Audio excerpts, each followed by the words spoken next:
Maranatha. La méditation de ce 14 septembre est intitulée « Un temps d'angoisse sans pareil ».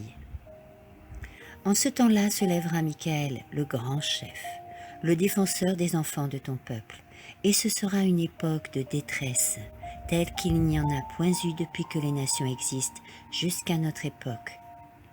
En ce temps-là, ceux de ton peuple qui seront trouvés inscrits dans le livre seront sauvés. Daniel 12, 1. Quand le message du troisième ange aura achevé son œuvre, la miséricorde divine cessera d'intercéder en faveur des coupables, habitants de la terre. La tâche du peuple de Dieu sera terminée. Il a reçu la pluie de l'arrière-saison. Les temps de rafraîchissement sont venus de la part du Seigneur. Il est prêt à affronter l'heure de l'épreuve qui l'attend. Les anges s'affairent entre le ciel et la terre. Un ange revenu de la terre annonce que sa mission est finie, que le monde a subi sa dernière épreuve et que tous ceux qui ont été fidèles aux préceptes divins ont reçu le sceau du Dieu vivant. Apocalypse 7, 2. Jésus qui, dans le sanctuaire céleste, a mis un terme à son intercession, lève les mains et s'écrie d'une voix forte « C'en est fait ». Apocalypse 16, 18. Au moment où il quittera le sanctuaire, les habitants de la terre seront plongés dans les ténèbres.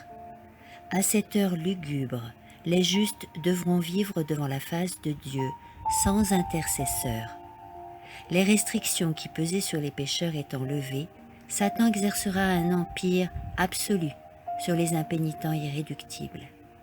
La grâce divine sera parvenue à son terme. Le monde aura rejeté la miséricorde de Dieu, méprisé son amour et foulé aux pieds sa loi. Les méchants auront franchi les limites de leur temps de probation. L'Esprit de Dieu auquel ils auront obstinément résisté leur sera enfin retiré.